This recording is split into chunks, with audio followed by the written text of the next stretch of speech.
अखंड मंथन के सभी दर्शकों को नमस्कार। मैं हूं शेखर त्रिपाठी और आप देख रहे हैं अपना प्रिय यूट्यूब चैनल अखंड मंथन।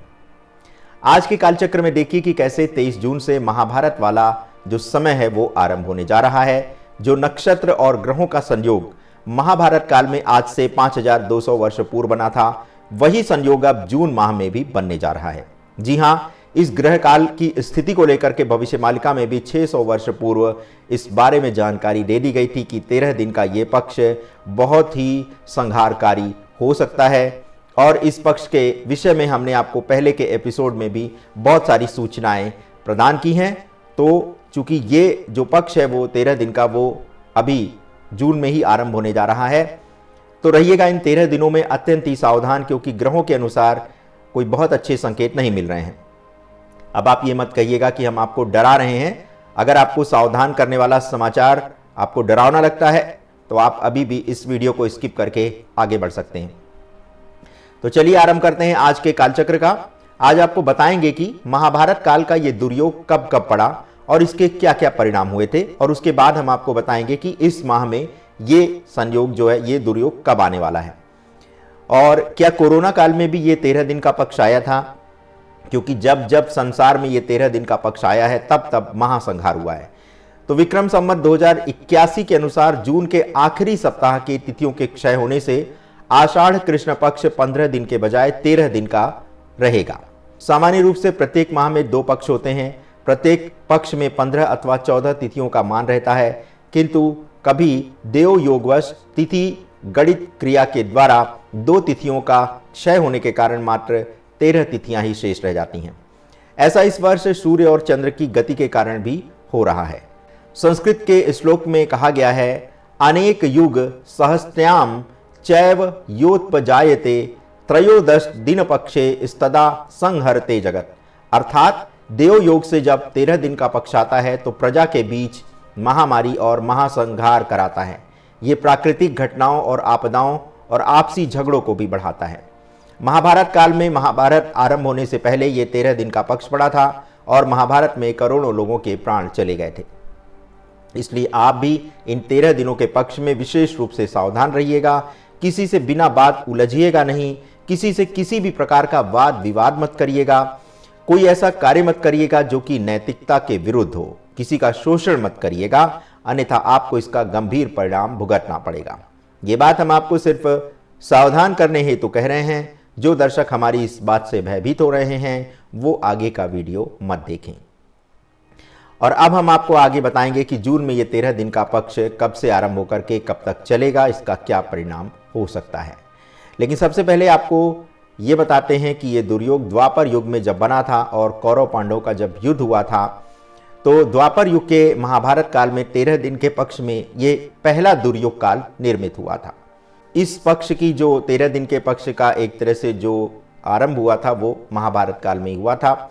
इस दौरान कौरव और पांडवों के बीच भीषण युद्ध हुआ और अपार जनहानि हुई। इस 13 दिन के पक्ष को श्राद्ध की तरह ही अशुभ बताया गया है। उस समय द्वापर काल में महाभारत के समय जब ये 13 दिन का पक्ष पड़ा था तो उसमें सूर्य और चंद्र ग्रहण भी लगा था, इसीलिए उस समय ऋषि मुनियों ने इसे महाउत्पातक श्रेणी में रखा था। अब महाभारत काल के बाद ये 13 दिन का पक्ष कब कब आया और उस दौरान क्या क्या घटनाएं हुई, इसकी आपको जानकारी देते हैं। 1937 में इसी प्रकार का 13 दिन का पक्ष आया था। तब एक बहुत बड़ा विनाशकारी भूकंप आया था। इसी प्रकार से 1962 में जब भारत और चीन का युद्ध हुआ था तब भी ये 13 दिन का पक्ष पड़ा था। भारत चीन युद्ध में भारत अपना काफी क्षेत्र हार गया था और इस युद्ध में भारत चीन से पराजित हो गया था। इसी प्रकार से 1999 में भी ये 13 दिन का पक्ष पड़ा था। तब भारत और पाकिस्तान के बीच कारगिल युद्ध हुआ था। कारगिल युद्ध में भारत के हजारों सैनिकों को अपने प्राणों का बलिदान करना पड़ा था। अखंड मंथन ऐसे सभी वीर सपूतों को अपने श्रद्धा सुमन अर्पित करता है जो 1962 से भारत चीन युद्ध और कारगिल युद्ध के दौरान शहीद हुए थे। अब आपको बताते हैं हाल में जो कोरोना महामारी आई थी उसका संबंध 13 दिन के पक्ष से किस प्रकार से रहा है। और कोरोना महामारी को आप किसी महाभारत युद्ध से कम ना समझें, क्योंकि इसमें सारे संसार में करोड़ों लोगों के प्राण चले गए थे। तो विक्रम संवत 2078 यानी 2021 में शुक्ल पक्ष 8 सितंबर से आरंभ होकर के 20 सितंबर तक चला था और इस दौरान कोरोना महामारी के कारण लाखों लोगों को अपने प्राण गंवाने पड़े थे। इस शुक्ल पक्ष में 2 तिथियों द्वितीया और त्रयोदशी का क्षय हुआ था, इसलिए ये शुक्ल पक्ष केवल 13 दिनों का था। ऐसे 13 दिन के पक्ष को ज्योतिष शास्त्र में विश्व घस्त्र पक्ष कहा गया है। ये ज्योतिष शास्त्र में बड़ा दुर्योग माना जाता है और जब जब ये आता है तो अपने साथ या तो युद्ध या फिर प्राकृतिक आपदाएं लेकर आता है। जून में ये पक्ष कब से आरंभ हो रहा है ये हम आपको बताते हैं। लगातार इस 13 दिन आप लेकिन सावधान भी रहिएगा। अब जिन दर्शकों को सावधान रहना है वो ये कार्यक्रम देखें और जिन्हें भय लग रहा है वो अभी भी इस कार्यक्रम को स्किप करके आगे बढ़ सकते हैं। अब इस 13 दिन के पक्ष यानी त्रयोदशी पक्ष को ज्योतिष शास्त्र में बहुत ही अशुभ बताया गया है। शास्त्रों में इस पक्ष को लेकर जो श्लोक लिखे गए हैं उसके बारे में भी अब आपको जानकारी देते हैं। एक श्लोक में लिखा गया है, पक्षस्य मध्ये द्वि तिथि पतेताम यदा भवे द्रौरो काल योगः पक्षे विनष्टम सकलम विनष्टमित्या हुराचारे वराह समस्ताः। एक पक्षे यदा यान्ति तिथियस्य त्रयोदश त्रयस्तत्र क्षयं यान्ति वाजिनो मनुजा गजः।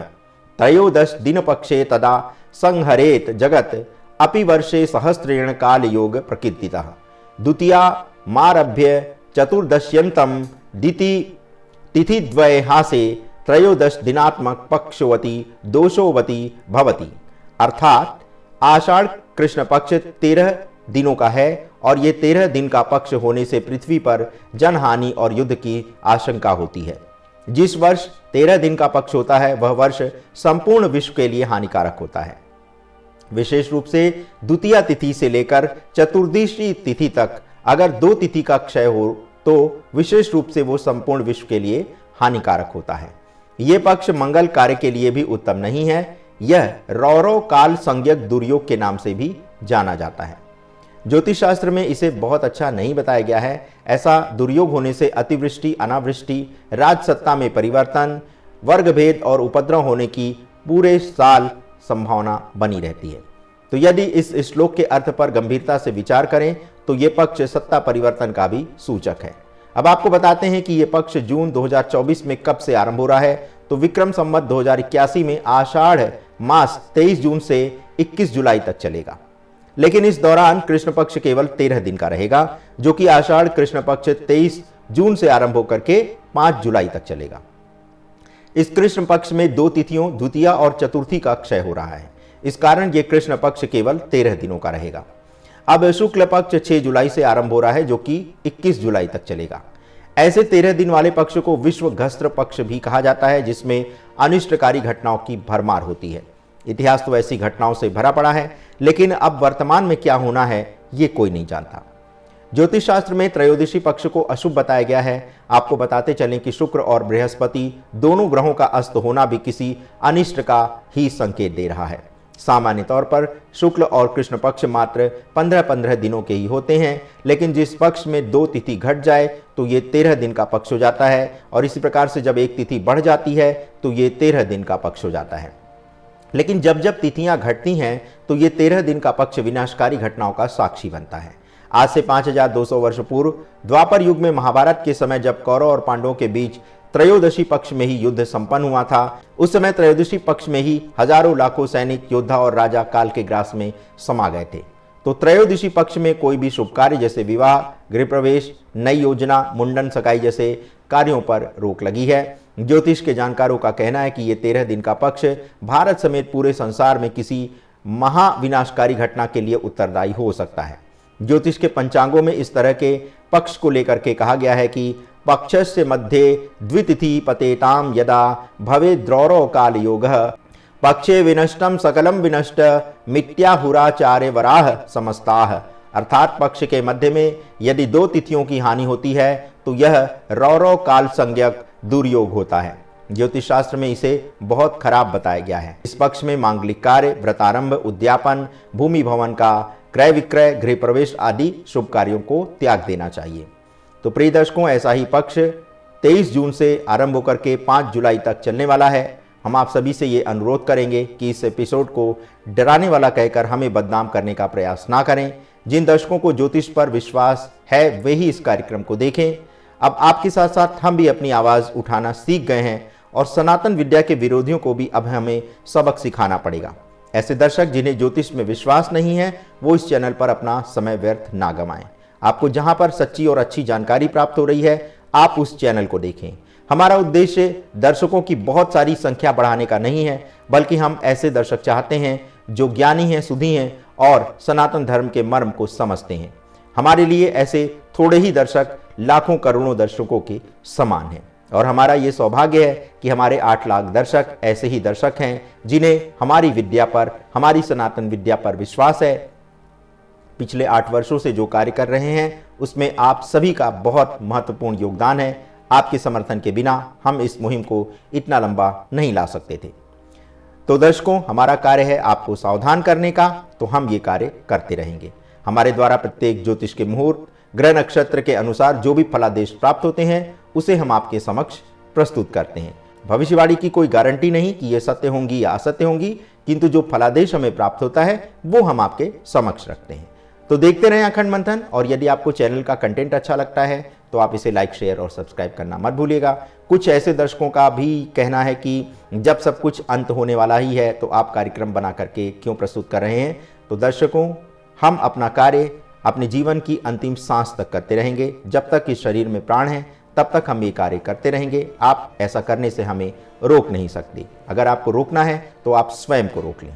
तो मिलते हैं अगले एपिसोड में कुछ महत्वपूर्ण जानकारियों के साथ। तब तक के लिए हमें अनुमति दें। धन्यवाद। नमस्कार।